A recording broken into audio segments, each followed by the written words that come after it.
Welcome to another episode of the Quip and Convo segment. I'm going to have an interesting guest with me today. You'll see her bio right after this. We'll see you in the Quip Corner.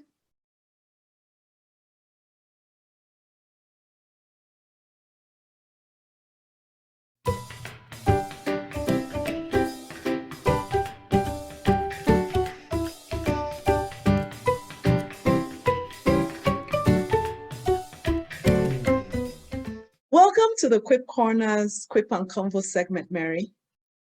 Well, thank you so much. I'm so delighted to be here and excited to talk about the quips.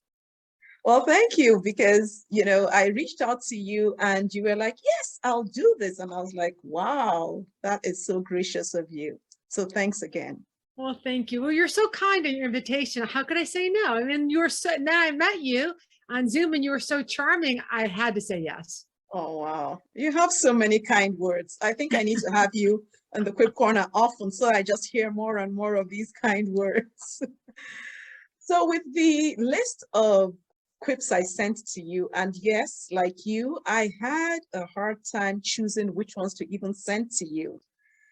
So it was quite validating when you came back and said, I'm having a hard time choosing. I was like, yeah, guess what I had to do out of 300 plus quips, choosing the right one for you. So you had chosen quip 27 from my first book. And so I'm going to read it out and then you'll tell me what your thoughts are, please. Okay, let's do it. Excellent. Quip 27 says, turn your stumbling blocks into stepping stones. Make them help, not hurt you. Yeah. So yeah, I mean, the quips were great in that, and I did have a hard time choosing, but it really came down to that one for me. I just think stumbling blocks, whether they're challenges, whether they're setbacks, whether they're failures, they're going to happen in your life and in your career. And it's not really about how you avoid them, but how you recover from them, how you pick yourself up, dust yourself off, and move forward. And if you can really look at stumbling blocks and obstacles, failures, setbacks, and you can reframe them into opportunities, into helpful challenges, into growth opportunities, then they can actually be learning lessons for you. And then they can be stepping stones into something greater. Sometimes those stepping stones are going to be, a whole new level of skill, a whole new scar of resilience, a whole new sense of accomplishment, or a sense of like, oh, I don't want to do that again, right? So being able to really learn from these things is so important. And I have had so many setbacks and challenges in my personal and professional life that, if you don't look at them as opportunity, if you don't at least try to learn from them, they're the things that will they will stagnate you and they will keep you down, and you can't move forward unless sometimes you got to move through the mud. Wow. Okay.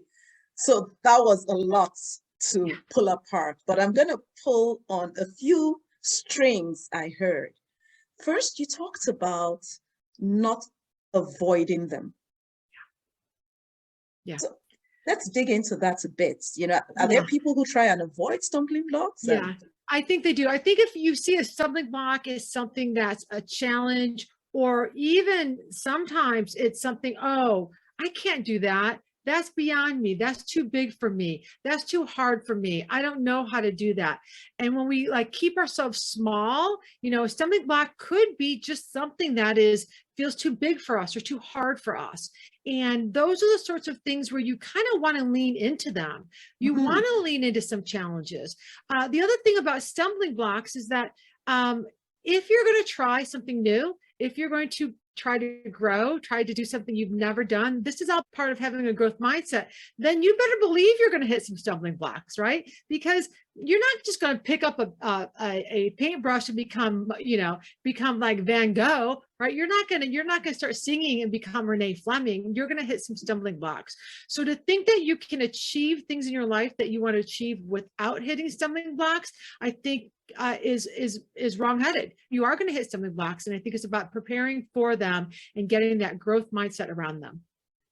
Nice. Thanks for that. Yeah, it's almost as if there's some people who think life should be easy peasy. That's right. And it's almost like, oh, how could that have happened to me? Yeah. And you're like, okay, who should it have happened to? Well, and that's a really good point, because oftentimes when we hit a stumbling block, we get into that victim mentality, right? That victim mentality, why me? Oh, poor me, woe's me. This is just the worst thing for me, and there's nothing I can do about it. And when you can reframe a stumbling block into a growth opportunity, then you become a victor, right? Then you become someone who takes control of their experience, whether it's in life or at work, and uses that stumbling block to learn from it and move on from it and grow from it. Nice. Thank you. The other thing I heard you say, the first part was when you said, sometimes you can't get to where you're headed without going through the mud. Yeah. I mean, think about it. Like, how many times have you achieved something really important to you, really wonderful for you, something you really wanted, and you didn't have to go through a little bit of mud to get it? I mean, really think about it. Like, think about the great things that come in our lives. Chances are there was some mud, some muck along the way. Having a baby, well, you had to give birth. Getting that promotion means you probably had to work hard. You had to go on a limb. Moving into a new house, a new country, like, that's hard stuff. That old expression, there's no pain, there's no gain. Well, Yes. it's kind of true. I mean, look at like elite athletes. They sacrifice and go through a lot of mud to get where they are.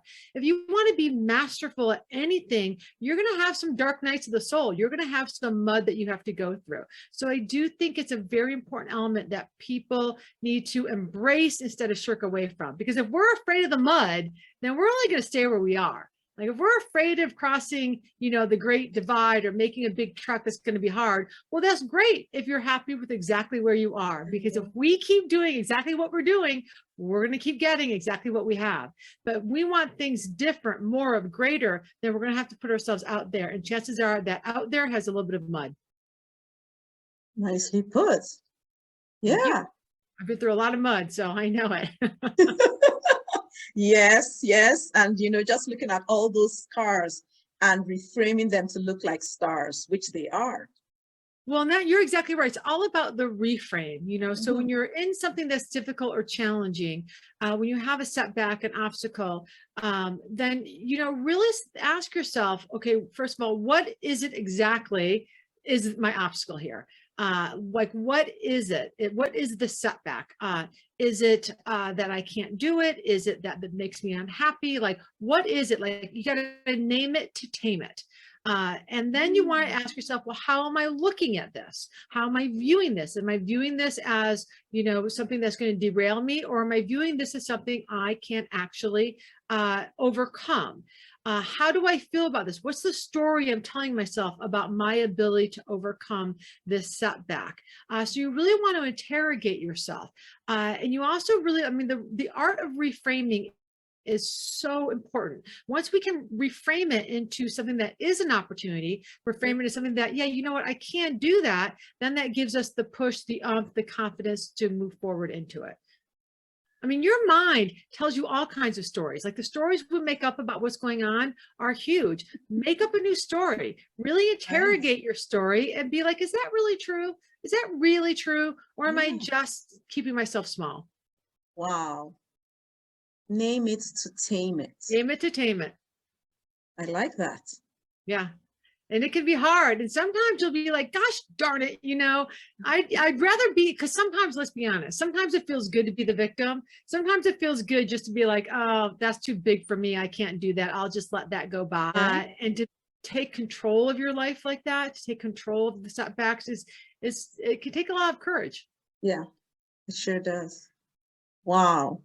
Now you have given me a lot to even think about in my own life.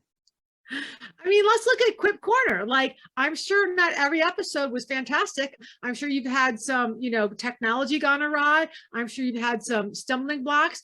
But what do you Yes. tell yourself when you hit those? You're like, next. Yep, there you go. It's interesting you say that because I actually have a quip that talks about, each time you fail, you shouldn't have a period. You should just have a question mark after that and say, what's next? I love that. That is such good advice because that's what resiliency is all about, right? When we're resilient, we are able to take stock of what's happened, the not so good things, and then start thinking about the future. When we just like, yeah, you want to do a little after action review when have a failure or something, right? Like, what did I learn from this? I mean, that's very important. What did I do? What could I have done differently? What might I do differently next time? But then exactly what you said, you've got to start looking to the future. What's next? And they've done so many studies and so much research around resiliency. And one of the key aspects to people who are resilient is their level of positivity, which is exactly what you just brought up. The ability to say, like, what's next? Bring it. Like, I'm ready for this. Like, being able to think that tomorrow can be better. It will. It usually is, really. Usually is. It usually is. Well, thank you again for taking this time, to spend with me in the Quip Corner, Mary. This was so much fun. I love the Quip Corner. What's so amazing to me about the Quip Corner and your quips is that there's so much truth in them. Like, these quips are quips for a reason. Like, they are proven sayings for a reason. And that reason is because they're true. And they really get to the heart and the soul of things so quickly. So thank you for inviting me. This was really super fun. Thank you. You take care. Thanks you. Happy New Year. Likewise. Thanks, Mary. You're welcome. Wow. Yeah, it's like I say wow after each episode, right? Each one is unique, and wow seems to be the right word for it. Lots of nuggets Mary was dropping, just like Hansel and Gretel that were dropping the breadcrumbs. Lots of nuggets. Name it to tame it. Don't avoid the mud. So many nuggets. It will be great to read your comments on the nuggets you got yourself. Well, until we catch up again in the Quip Corner, remember that you can convert what seem to be stumbling blocks into stepping stones so that they help you and not hurt you. Bye now.